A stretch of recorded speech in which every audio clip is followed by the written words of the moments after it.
Hi, welcome back to my channel. Today, I have something different to talk about. I bought a couple pair of these Homme Plissé Issey Miyake pens. I thought I would talk about it and maybe review this with you. So if you're interested, let's get to it. If you are not familiar with Issey Miyake, he doesn't just design this men's wear, he mainly designed women's wear. That was how he got famous when he was in Paris. If you are still curious why he is significant and you are not familiar with him, one thing everyone knows about him is he designed Steve Jobs' the famous turtleneck. Many people didn't know that he born in Hiroshima, and when the atomic bomb hit, he was actually there. So he was, I guess you can consider he was kind of victim of that because I think he was still a baby or something. But he rarely talked about how the war affected him or his family or his life until I think 2009. So he rarely mentioned about this past experience. Instead, he usually focused more on his fashion, his creativity, and inventing new fabric material and techniques. So I thought that was kind of interesting how he decided to go with his life. Issey Miyake went to Paris to study fashion in the 60s. And then in 1969, he did move to New York briefly, but then he decided to go back to Japan in 1970 to start his own Issey Miyake design studio. As you can see, he is famous for his pleating technique in clothing, and he started experimenting the new kind of a technique to create these permanent pleats from 1980s. So in 1993, he officially launched his Pleated collection, which is for women's line of clothing. So he used this pattern garment pleating technique that he doesn't just pleat the fabric, he pleat the clothing. So he didn't create the pleated fabric and then cut it and make it into clothes. He actually cut the template of the clothes much bigger than the final clothes looks like. For example, if this is the pants, he cut it like 2 to 3 times bigger before he created the pleats on the clothing. So by researching on internet, I did see some video that explained his technique. I think he sandwiched his fabric between papers and then heat it up in some kind of a machine. So when the steam formed in the machine, the polyester fabric formed this kind of a pleating texture when that happened. I think a lot of people do have concern when it comes to polyester material.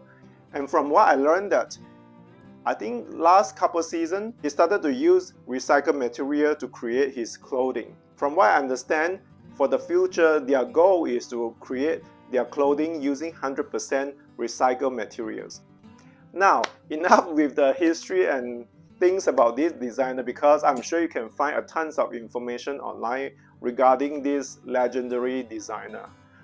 I'm sure you are here because you are interested to know more about the clothing, if it's any good. So let's get to it. These pants, they are very expensive for a pair of pants. I think I probably have never bought anything that expensive for my wardrobe, other than maybe shoes, bags, but rarely buy like pants that cost so much. If you are interested, you can find this on sales on Farfetch, Essence, or sometimes even Saks Fifth Avenue have sales for this clothing. But I did try Essence before, but they were not able to ship my order, and I ended up have to call my credit card company to get my money back. So I would suggest you try Farfetch first. Even though Essence pricing may be better, but sometimes they don't really have the product in stock. That's what I'm guessing.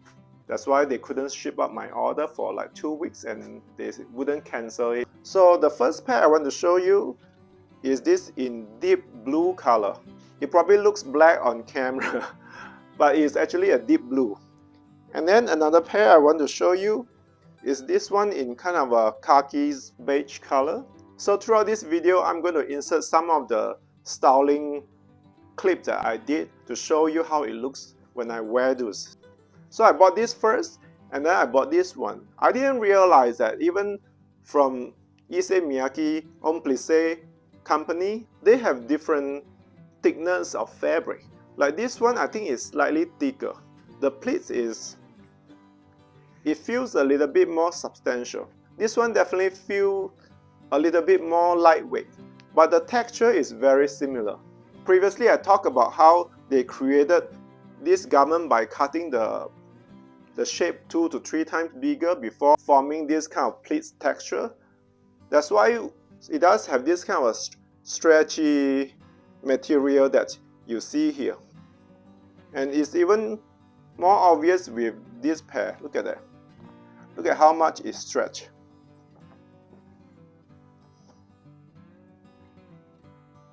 The good thing is they do bounce back, so you don't have to worry that it loses this kind of pleating pattern. That's why they are famous and that's why they cost so much, I guess. So even though they probably look similar on camera, they may still have small differences when you bought their pants. For example, this one has belt loop. You can use a belt if you think the pants may be too loose for you. But this one, it doesn't have a belt loop. So it's just kind of just elastic waistband. You can see the texture, the pleating texture. It's really obvious. You can see the ridges. It's not a fabric that just looks like a bunch of lines on it. It does really have that pleating and the texture on it, which is kind of cool to look at because when you wear this, it does flow on your body really well and it creates this interesting streamlined visual for your outfit. But then one thing I do want to mention that because of this kind of pleating texture, so when I wore this with a belt and I try to kind of wear it a little bit tighter, after a couple hours, I do have this mark that imprinted on my body. So I want you to be aware that if you decided to wear this on a date night and then maybe your body may have this texture imprint that may not look as appealing. So other than showing you this, I also want to show you the dupes from ZARA. This one is from ZARA. It costs much less compared to the Homme Plissé version. On camera, it probably does look very similar with this kind of pleated fabric kind of look. But in reality, it doesn't really have the pleats. It's just a fabric that imitates the look. It's not as stretchy compared to Homme Plissé Issey Miyake version because it's not a real, it's kind of a faux pleating. But it does still give you kind of the look that you want if you don't want to really spend so much money. In terms of the material, this one feels actually a little bit softer. The one from ZARA feels a little bit softer even though they are both polyester, but the one from Issey Miyake does feel a little bit more substantial and you do feel like this fabric probably can last a little bit longer. So if you ask, if they are similar, should I just buy the ZARA version because it costs a lot less? Personally, I would say if you have the money, definitely go for the real one. Otherwise, you can try out this one to see if it fits your style. One thing I really don't like with the ZARA version is how shallow the pocket is. Not sure if you can tell. See, I put my hand in. If you are someone like me who sometimes keep my phone in the pocket, your phone will fall out because it only goes half in. It's very shallow pocket. I really don't like about this because with this kind of a shallow pocket, I definitely have to carry a bag so that I have a place to keep my phone because I don't feel secure keeping my phone in the pocket. It does have a back pocket, but it's not very deep pocket either. So that's kind of the negative side of this ZARA version. Before I purchased my first pair of Issey Miyake pants, I looked through a lot of YouTube videos to try to figure out the sizing, and I decided to just try my luck. I guess I was lucky because I bought size 2 and it does fit me quite well. For reference, I'm 5'9". This size 2 is kind of just the right length in terms of the length. It doesn't matter for the waist because as you can see, it's very stretchy. It doesn't matter. So whatever body shape you have, you can wear it. Even if you are a woman, you want to buy men's pants, you can wear it as well. In terms of the length, if you are around 5'9", I would not recommend you to go size 3. I think size 3 would be too long. I guess you can go for size 1 if you want that kind of a crop look. but personally I think size 2 is perfect if you are around 5'9". So far, I much prefer this Issey Miyake's version because even for the pocket is deeper, and it even has a small, I guess, coin pocket within the pocket. So this is kind of my first impression review I wanted to share with you, and hopefully you found this helpful. If you are thinking to get a pair for yourself, I hope you find the right size and you found a good deal, and happy shopping. I'll talk to you again soon. Bye.